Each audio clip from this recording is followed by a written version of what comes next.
A'udzubillahi minasyaitonirrajim. Bismillahirrahmanirrahim. Subhana man la ya'tadi ala ahli mamlakatih. Subhana man la ya'khudu ahlal ardi bi alwanil azab. Subhana ra'ufur rahim. Allahumma ij'ali fi qalbi nuran wa basaran wa fahman wa ilman. Innaka ala kulli syai'in qadir.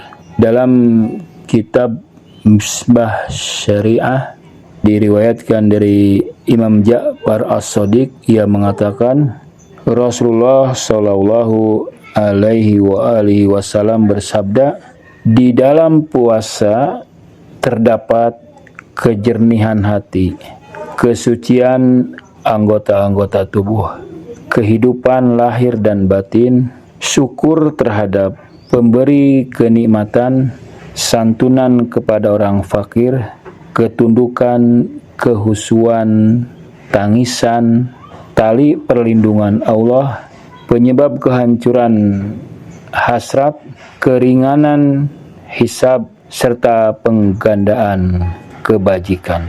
Kalau memperhatikan sebagian teks hadis ini, maka siapapun itu akan terdorong oleh keberkahan-keberkahan puasa di bulan Ramadan ini untuk menjadi manusia baru.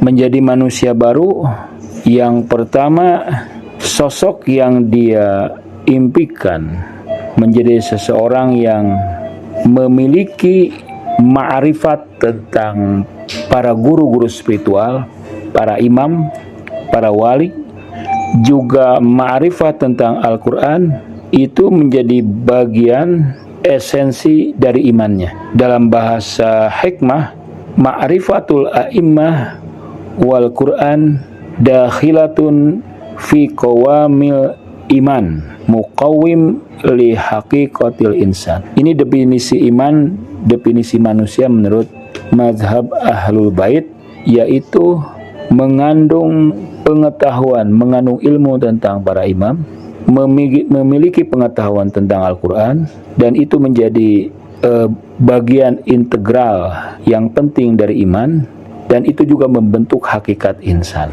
Jika sosok ini yang kita impikan, dan memang harus kita impikan, karena itu membentuk jati diri insan, membentuk hakikat insan. Artinya dalam kehidupan keseharian kita juga harus memiliki gaya hidup seperti ini. Marilah kita mulai pelan-pelan, secara bertahap, secara berproses untuk memiliki hakikat ini. Pertama, kita harus memiliki ilmu, harus belajar. Kita mengkoleksi, berusaha menguasai aspek eksoterik dari aspek-aspek lahir dari Al-Quran. Kita belajari dengan merujuk kepada guru-guru yang mu'tabar dan terbaik. Kita koleksi tafsir-tafsir, kita kumpulkan dulu tafsir-tafsir, kita fotokopi, kita cetak sehingga menjadi perpustakaan pribadi. Kita baca setiap hari, setiap 3 hari sekali, setiap minggu. Itu akan membentuk theoretical wisdom, kebijakan teori. Selain itu, kita juga berusaha memahami aspek batin, aspek esoteris, dan ini memang tidak mudah, membutuhkan modus lain, membutuhkan metode lain, yaitu penyucian diri.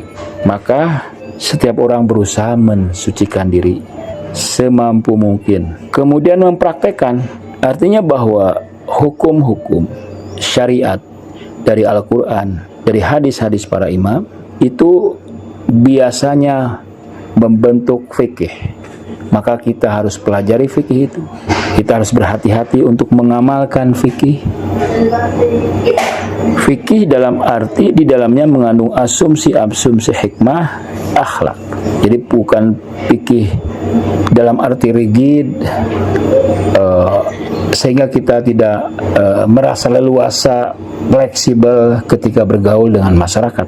Fikih yang al-fiqhul muta'aliyah, fikih yang memang bijak, luas, yang seimbang, tidak ekstrim kanan dan ekstrim kiri.